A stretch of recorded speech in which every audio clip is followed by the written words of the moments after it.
Amigos, sean bienvenidos a su programa favorito, Liposucción Mental, en donde estamos sacando la basura para quedarnos con lo que vale la pena, por favor. Así que vamos a comenzar ahora el capítulo 21 del libro de Hechos, nueva traducción viviente que te dejo en la descripción para que tú también puedas leer junto conmigo. Así que vamos a comenzar. Dice, viaje de Pablo a Jerusalén. Después de despedirnos de los ancianos de Éfeso, navegamos directamente a la isla de Cos. Al día siguiente llegamos a Rodas y luego fuimos a Pátara. Allí abordamos un barco que iba a Fenicia. Divisábamos la isla de Chipre, la pasamos por nuestra izquierda y llegamos al puerto de Tiro, en Siria, donde el barco tenía que descargar.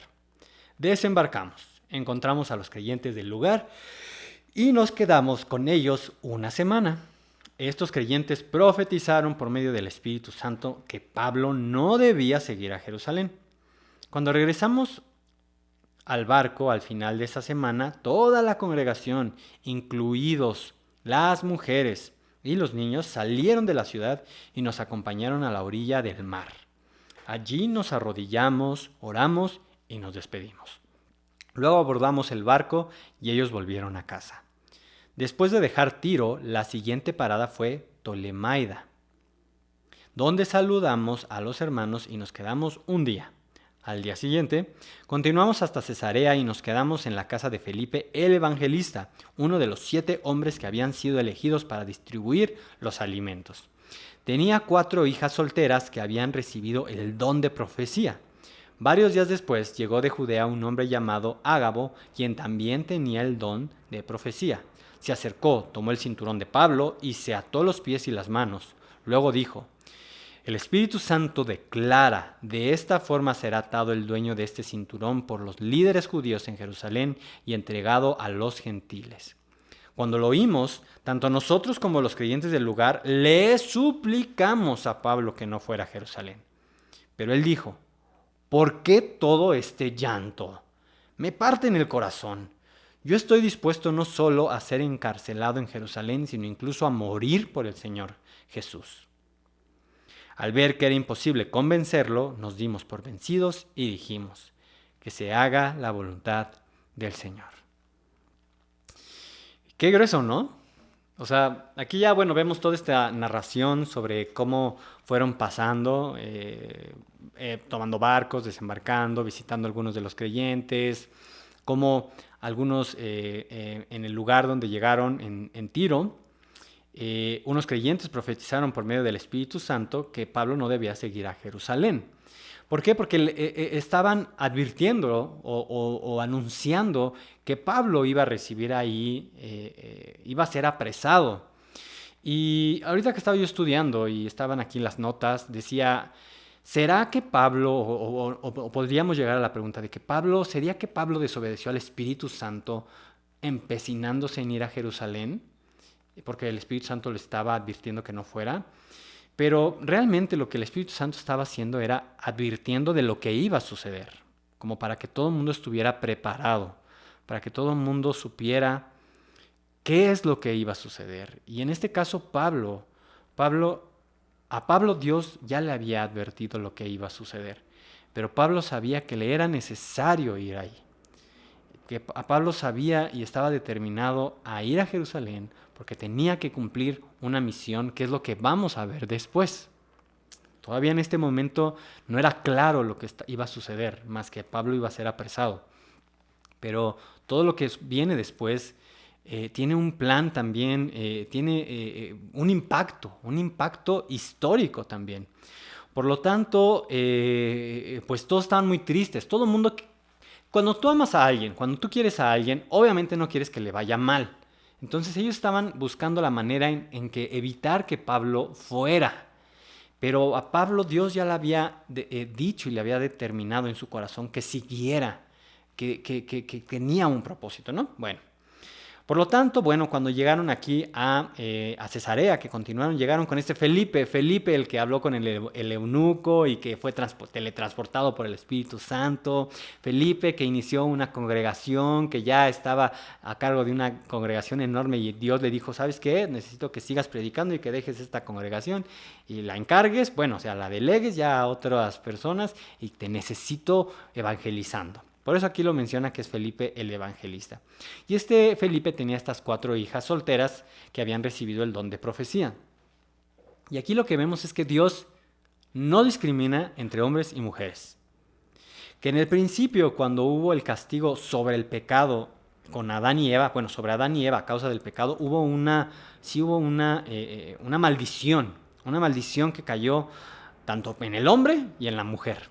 Delante de Dios, hombre y mujer son igual de valiosos. Y también, pero los ha hecho diferentes, con características diferentes, con capacidades diferentes en el sentido de poder incluso percibir, ¿verdad?, la vida de forma diferente y con cosas de Dios en cada uno, en el hombre y en la mujer. Pero no por eso que Dios tiene preferencia por hombres o por mujeres, porque no solamente en este momento ya es cuando había mujeres que profetizaban. Desde el Antiguo Testamento hay varias mujeres que tenían este don de profecía y que Dios usaba de forma sobrenatural. Ahora, a causa de la cultura humana y de la cultura que se había creado también en Jerusalén, casi no se ponía mucho en el foco de atención a la mujer por cómo era culturalmente, ¿no?, en esa época. Pero incluso Jesús cuando caminó aquí, como hemos visto, muchas mujeres también sostenían el ministerio de Jesús. ¿Por qué? Porque ellas eran las que a lo mejor hacían cosas, trabajaban, no sé, preparaban comida y la vendían, o preparaban ropa, cosían, tejían, lo que sea, lo vendían y entonces ese dinero lo aportaban para continuar el ministerio, mientras los hombres iban y predicaban, porque se la pasaban predicando por todos lados. Y en este caso también era muy común esto, las mujeres que normalmente pues si eran mujeres casadas, pues bueno, también tenían hijos y entonces decían, bueno, ¿qué puedo hacer? ¿Qué tengo en mis manos? Bueno, pues puedo preparar comida y la vendo, o puedo coser y lo vendo, o lo que pudiera, como pudieran obtener recursos, y entonces aportaban así al ministerio. Así que nadie nos diga que hombre y mujer para Dios son, uno es más valioso que el otro. Tenemos características muy diferentes y Dios utiliza a veces de forma diferente a hombres y mujeres, pero no por eso uno es más valioso que el otro. Al contrario, Jesús eso es lo que vino a otra vez restablecer esa dignidad a la mujer, dignidad que Él le dio desde que la creó, pero que a causa del pecado, por eso tantas desgracias sobre las mujeres, ¿no? Y tanto, o cosas espantosas, ¿no? Pero mira, estos detalles, por eso es importante estudiar la Biblia, porque estos son detalles que muestran la verdad de Dios. Y bueno, como vemos, después llegó este hombre, Ágabo, que es el que había profetizado muchos años antes que iba a haber una hambruna muy fuerte ahí en Jerusalén. Y otra vez, otra confirmación de lo que el Espíritu Santo había estado hablando, de advertir de lo que iba a suceder, para que todo el mundo estuviera preparado, para que todo el mundo supiera y estuviera advertido, ¿no? No les agarrara así en curva. Y entonces habló y todos otra vez, 12. Cuando lo oímos, tanto nosotros como los creyentes del lugar, ¿qué hicieron? Pues lo que humanamente uno puede hacer. Le suplicamos a Pablo que no fuera a Jerusalén. Le dijimos, Pablo, o sea, ya, ¿cuántas advertencias llevas, Pablo? ¿Por qué vas a ir? Y entonces Pablo les dijo, o sea, ¿por qué lloran tanto? O sea, ¿y por qué tanto alboroto? O sea, también a mí me parte en el corazón viéndolos tan mal. Pero tienen que entender que tengo yo una misión. Yo estoy dispuesto, ahí les dice, no solo a ser encarcelado en Jerusalén, sino incluso a morir por el Señor Jesús, porque Dios me está mandando. Dios lo estaba mandando. Pablo no estaba haciendo esto porque estaba empecinado nada más, no, porque decía, ay, para que vean que estoy dispuesto a morir. No. Tenía una misión. Dios le había hablado, Dios le había encaminado.